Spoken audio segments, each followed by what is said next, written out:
Hey all, my name's Michael, welcome to the channel, and we're going to be getting into some 4chan stories. If you enjoy the video, make sure to hit the like button and subscribe. Now, let's begin.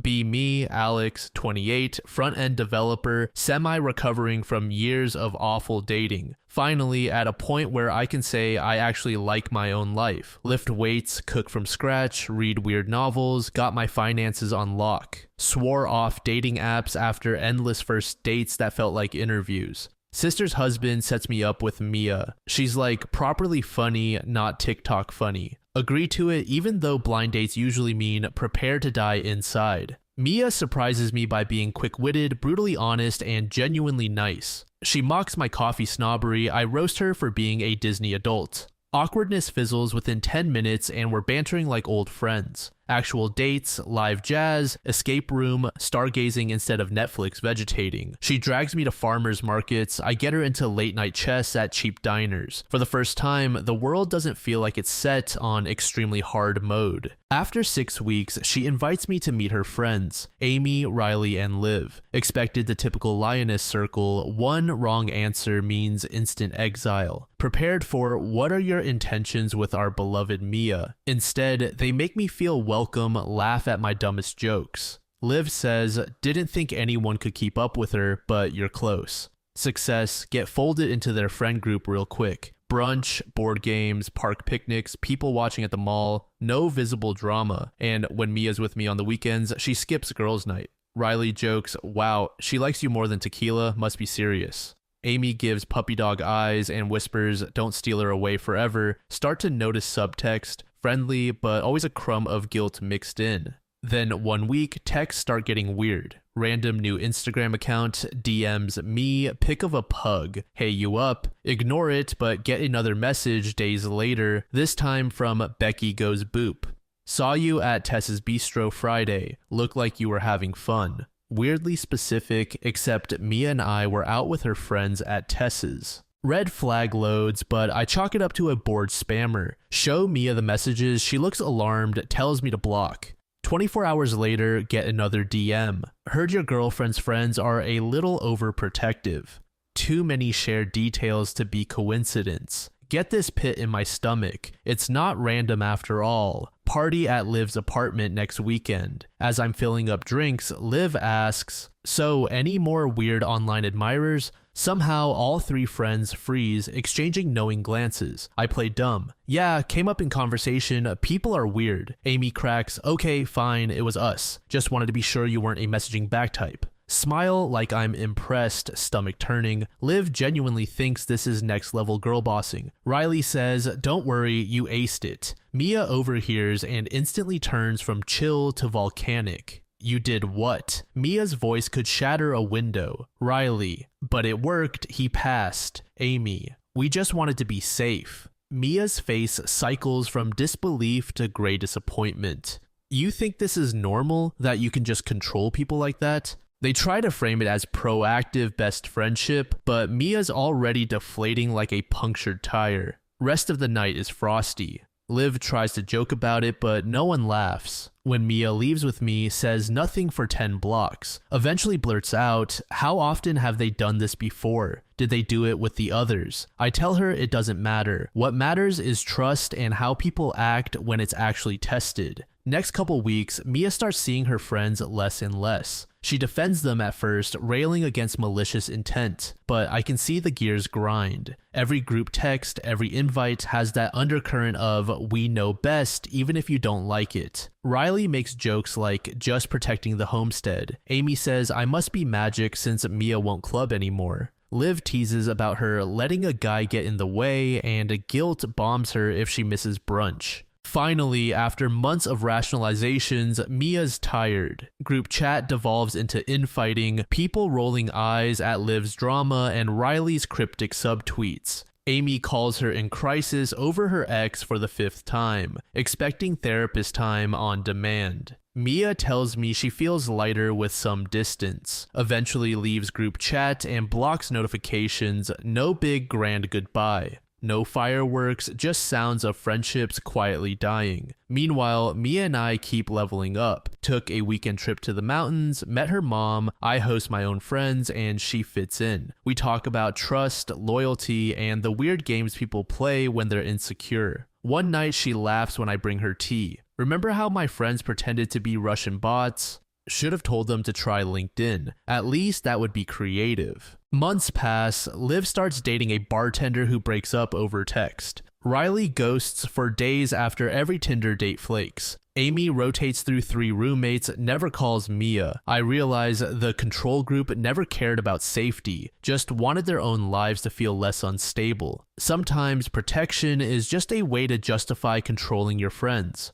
Group chats die quietly when people finally escape the test. Trust is worth more than any loyalty DM. The only loyalty test I care about is whether someone still brings you tea when you're sick. My face when finding a good partner means leaving some friends behind.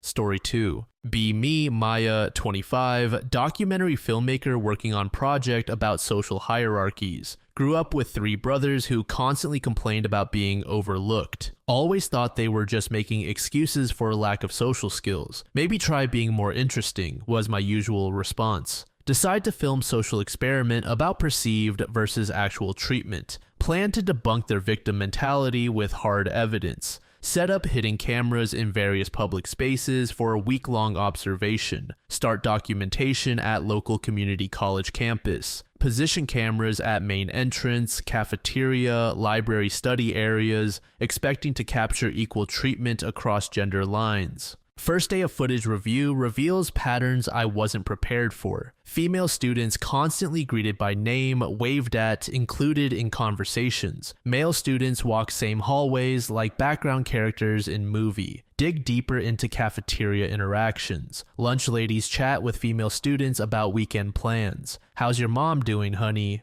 That color looks great on you. Warm maternal energy, genuine interest in their lives. Same workers process male students with mechanical efficiency. No eye contact, no small talk, barely audible next in line. One guy tries making joke about mystery meat, met with blank stare and uncomfortable silence. Expand filming to local shopping mall food court. Observe employee-customer dynamics across different demographics. Female shoppers receive enthusiastic assistance from retail workers. Can I help you find anything specific? Those jeans would look amazing on you. Salespeople remember their names, ask about previous purchases, build ongoing relationships that transcend single transactions. Male shoppers navigate stores like they're disrupting sacred rituals. Employees watch them suspiciously, assume they're lost or stealing. When they ask questions, get minimal responses. Electronics is downstairs, delivered without eye contact. No follow-up questions, no attempt to build rapport. Treated like potential problems rather than valued customers. Interview retail workers about their interaction patterns. Manager Sarah, women are just more social, easier to talk to. Cashier Miguel, guys usually know what they want, don't need help. Supervisor Janet, female customers appreciate personal touch. Unconscious bias coded as customer service strategy. Gender stereotypes driving differential treatment. Document interactions at city DMV office. Notorious for bureaucratic hostility, interesting testing ground. Female visitors receive slightly warmer treatment from staff. Clerks explain processes more thoroughly, show extra patience. Don't worry, this form is confusing for everyone. Minor accommodations that smooth administrative frustrations.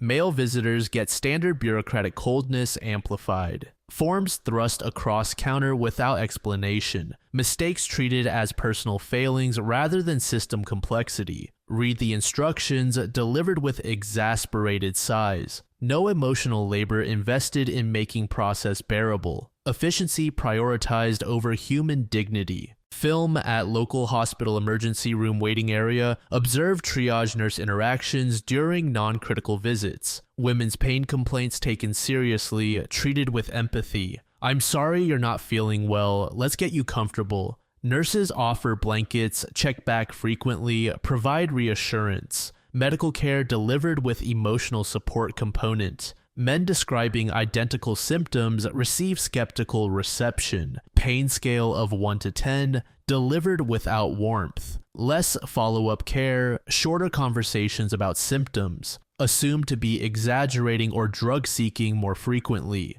Medical treatment stripped of emotional validation. Stoicism expected rather than compassion offered. Interview emergency room staff about their observations. Dr. Rodriguez. Men tend to downplay symptoms, need encouragement to open up. Nurse Patricia. Women are better at describing their pain accurately. Technician Mark. Male patients usually just want quick fixes. Medical professionals unconsciously adjusting bedside manner based on gender. Different standards of care justified through stereotypical assumptions. Expand research to public transportation systems. Ride buses and trains during rush hour with recording equipment. Observe passenger-to-passenger interactions throughout commute. Women regularly offered seats, help with luggage, small kindnesses. Elderly passengers strike up conversations with young women. Where are you heading, dear? Followed by travel advice. Men navigate public transit in isolation bubbles. Could be struggling with heavy bags, no offers of assistance. Trip and fall incidents met with averted eyes. Only interactions involve being asked to move or give up seats. Public courtesy extended selectively based on gender presentation.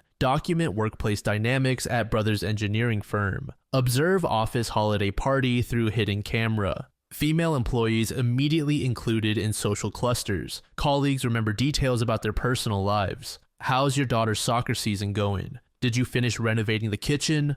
Work relationships extend beyond professional obligations. Male engineers stand awkwardly at refreshment table. Conversations focus exclusively on technical project details. No personal interest shown in their lives outside work. Networking opportunities limited to formal professional exchanges. Social capital accumulation happens through different mechanisms. Interview Human Resources Director about company culture. HR Manager Linda. We encourage work-life balance discussions. Ask about gender differences in social integration. Women naturally build stronger interpersonal connections. When pressed about male employees' social experiences, men prefer to keep work and personal life separate. Assumptions presented as factual observations. Film at local church during weekly community service project. Volunteer coordination meetings reveal interesting patterns. Women automatically assigned roles involving direct community contact, organizing food distribution, greeting families, providing emotional support. Assumed to possess natural caregiving abilities and social skills. Men relegated to physical labor. Construction, moving, setup tasks, valuable contributions but socially invisible work, no interaction with people being served. Labor appreciated but humanity ignored. Service opportunities segregated by gender stereotypes. Interview volunteer coordinator about assignment decisions. Coordinator Beth. We try to match people's natural strengths. Explain how gender determines perceived strengths. Women are just better with people, men are better with tasks. Circular reasoning. Assumptions create limited opportunities confirm assumptions. Document interactions at downtown farmers market. Vendors engage female customers in detailed conversations, sharing cooking tips, family recipes, seasonal recommendations. This honey is from my neighbor's beehives, followed by extended story. Shopping becomes social experience rather than mere transaction. Male customers receive efficient service without personal connection. Questions answered briefly, transactions completed quickly, no invitation into vendor's personal narrative. Same products purchased, but vastly different social experience. Emotional labor rationed based on customer gender. Interview several market vendors about customer interactions. Vendor Maria. Ladies like to know where their food comes from. Vendor Joseph. Men usually just want to grab and go. Ask about attempts to engage male customers socially. Most guys aren't interested in chatting. Self-fulfilling prophecy. Expect less engagement. Provide less engagement. Film at university library during finals week. Observe study group formation and academic collaboration. Female students easily join existing groups. Welcomed with smiles, offered shared resources, included in conversations. Collaborative learning happens naturally through social connections. Male students study in isolation or pre-existing friendships. Attempts to join groups met with polite but distant responses. Academic help offered reluctantly, if at all. Learning environment structured around competition rather than collaboration. Social barriers impact educational outcomes. Interview students about their study preferences. Female student Jessica: I learn better when I can discuss concepts with others. Male student David: I prefer studying alone, less distracting. Ask David about attempts to join study groups. They never seemed that interested in having me there. Preference shaped by repeated exclusion experiences. Document at local gym during peak evening hours. Observe spotting requests and equipment sharing protocols. Women frequently offered assistance without asking. Need help with that weight? How many sets you got left? Gym etiquette includes proactive social support. Men perform identical exercises without social interaction. Spotting only occurs between pre-existing workout partners. Equipment sharing happens through nonverbal weighting systems. Impressive lifts performed without acknowledgement or encouragement. Physical achievement isolated from social recognition. Interview gym members about their workout experiences. Female member Ashley: everyone here is so helpful and supportive. Male member Brandon: I just put my headphones in and focus. Ask Brandon about social aspects of gym culture. People mostly keep to themselves, which is fine. Adaptation to social isolation presented as personal preference. Compile footage into documentary highlighting differential treatment. Title: Invisible Lives, Gender and Social Recognition. Submit to local film festival. Receive mixed reviews. Some critics praise observational research methodology. Others criticize focus on male experiences as missing the point. Accused of minimizing women's struggles with unwanted attention. Organized screening for friends and family. Female viewers initially defensive about findings. At least men don't get harassed constantly. Male privilege means they don't need external validation. Gradually acknowledge patterns they'd never consciously noticed. I never realized how differently servers treat my boyfriend. Male viewers express validation for experiences they'd normalized. Brother Jake: finally, someone sees what we go through. Friend Carlos: I thought I was just imagining the coldness. Discussion reveals decade of accumulated social invisibility. Patterns so consistent they became background reality. Follow-up interviews 6 months after documentary release. Women report increased awareness of differential treatment. Many consciously try to engage male service workers and strangers. Small gestures like eye contact and genuine smiles. Men notice and appreciate these minor social acknowledgments. Brother Jake describes positive changes in his daily experiences. Cashiers actually look at me now when you're around. Realize my presence as a woman changes how men are treated. Social visibility functions as contagious phenomenon. Proximity to recognized individuals extends recognition. Expanded research to examine intersection with race and class. Findings reveal compound invisibility for working class men of color. White women receive most social acknowledgement. White men experience moderate recognition. Men of color face nearly complete social erasure. Intersectional analysis reveals hierarchy of social visibility. Year later, conducting workshops on unconscious bias in service industries, training retail workers, healthcare providers, educational staff. Simple awareness exercises dramatically improve male customer experiences, encouraging equal eye contact, conversation, and courtesy. Systemic change possible through individual awareness. I spent 25 years unconsciously participating in male social erasure. Documentary evidence revealed invisible caste system. Male privilege includes privilege of being systematically ignored. Women's complaints about attention highlight men's lack of attention. Social recognition operates as finite resource distributed unequally. Half the population lives as ghosts in their own communities. My face when simple acknowledgement of human dignity requires conscious effort.